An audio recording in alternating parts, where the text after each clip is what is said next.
A Plaguelands Media production.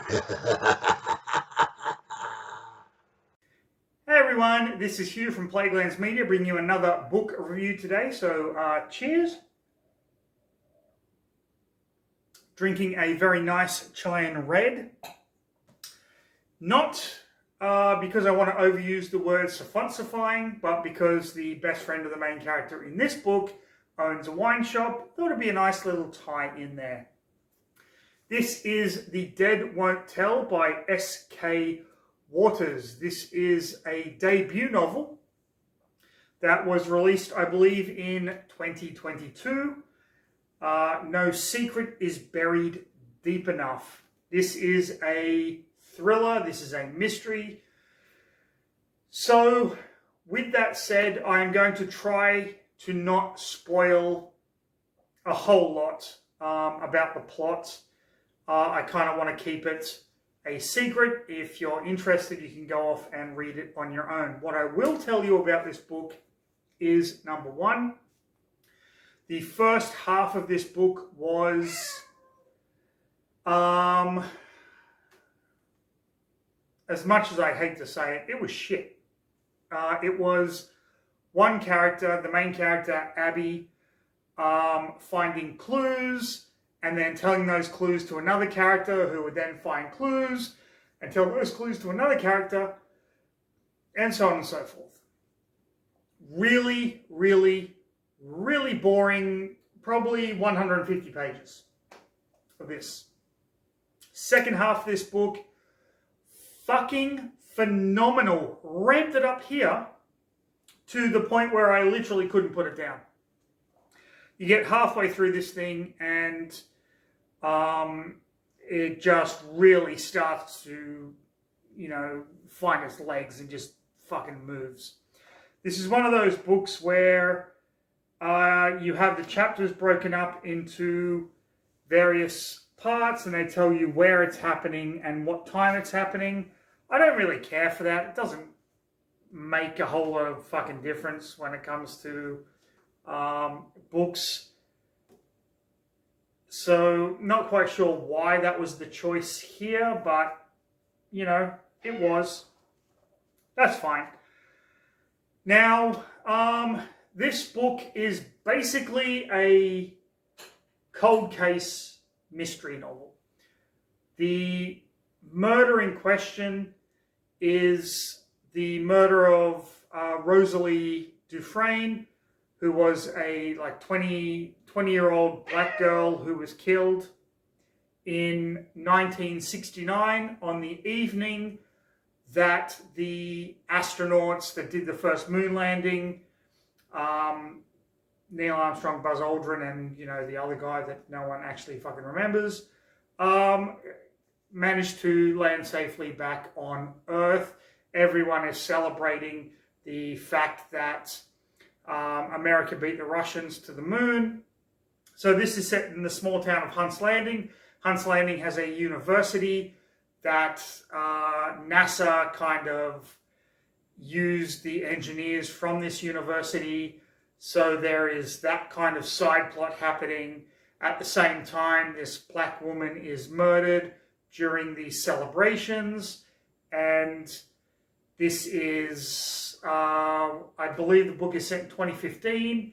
And our main character, Abby, is working for a newspaper, and she has been asked to kind of look into this as part of a history, the history of Hunts Landing kind of news report sort of a thing.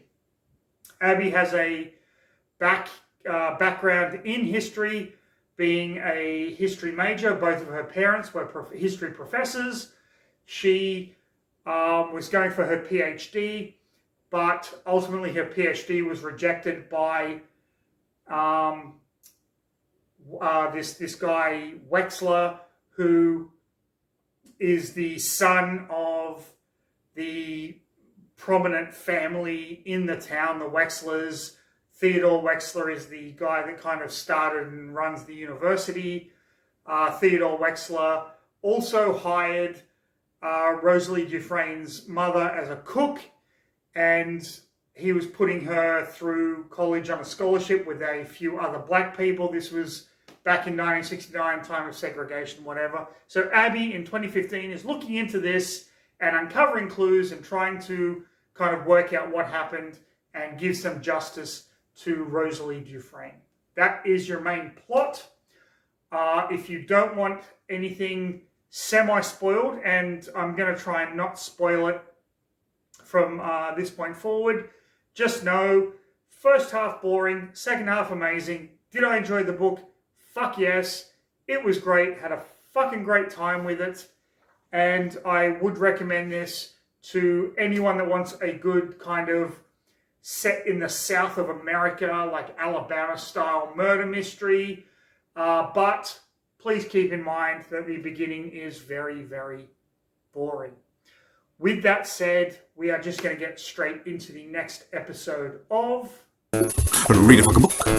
Read a fucking book. Read a fucking book. People. Okay, so let's try and make this as spoiler-free as possible.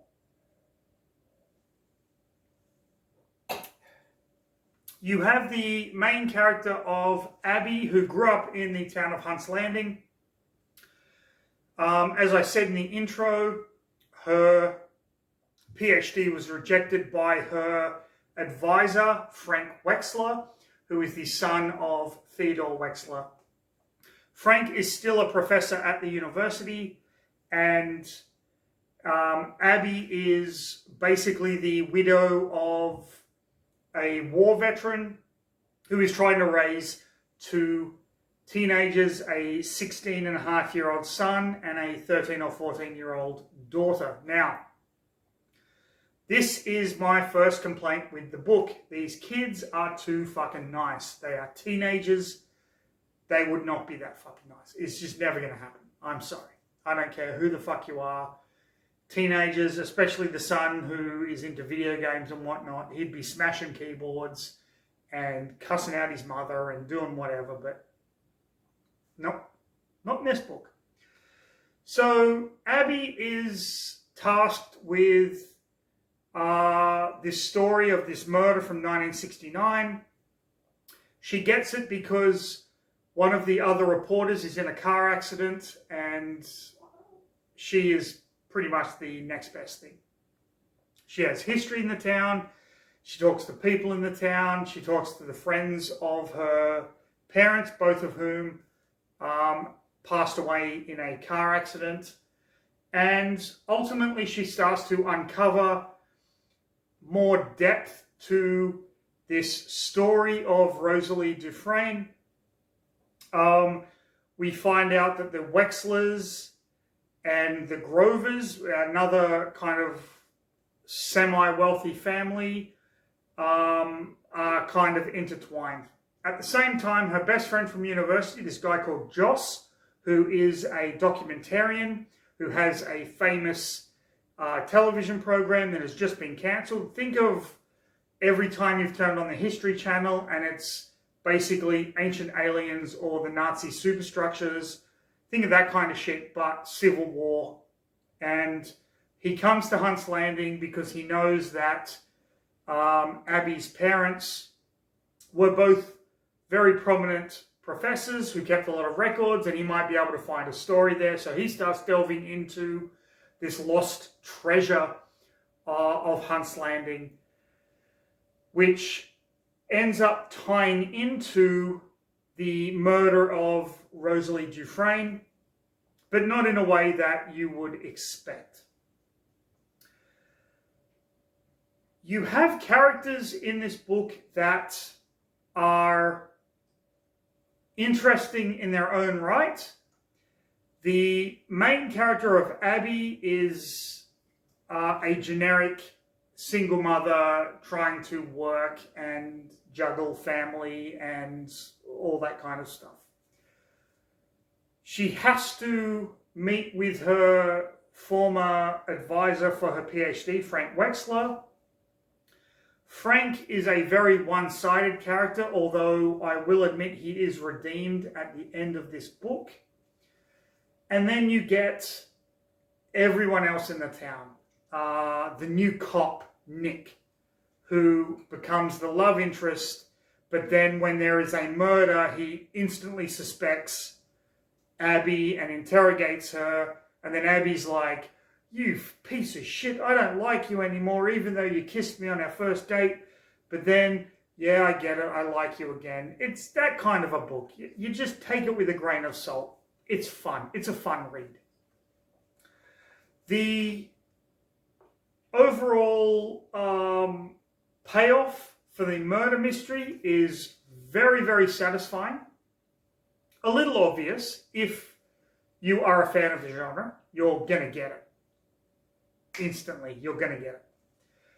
But that does not detract from the book itself. It does not detract from the path of clues, the crumbs that the author leaves you as the reader to kind of fill in and make it your own.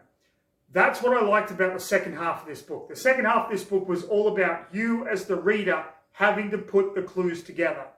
The first half was you getting spoon-fed the clues like you're a fucking baby. Here comes the aeroplane. Fuck bullshit. Just poor writing.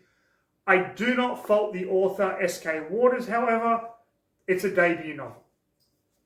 They are finding their feet. That is fantastic. I absolutely love that the whole book wasn't that spoon-feeding crap. That by the end of this book, you get the impression that S.K. Waters is going to go on to write some really, really good stuff. And I look forward to checking out more of their work in the future. I'm going to leave the review there because I honestly do not want to spoil the payoff at the end of this novel. And had I kind of gone into character relationships and things like that and talked about every single character that is included in the book, something is going to get spoiled, and I really don't want that to happen because this is a book that you should read and enjoy, and especially the last half is so freaking good. I cannot gush over it enough. So we are going to leave it there. This is The Dead Won't Tell.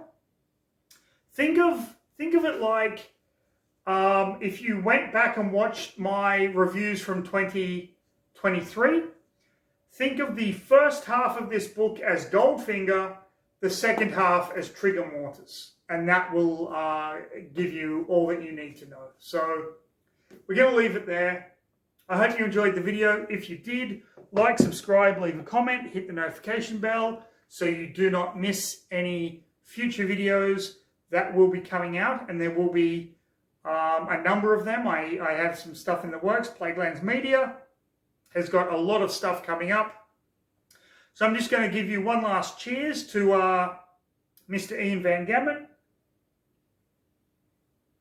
Savonsifying, Dr. Luke Carmen, Savonsifying, Chilean Red, you can't beat it. Please, everyone, stay safe, have a fantastic rest of your day, but most importantly, and I cannot stress this enough, I can stress it enough, drink a Savonsifying wine, people.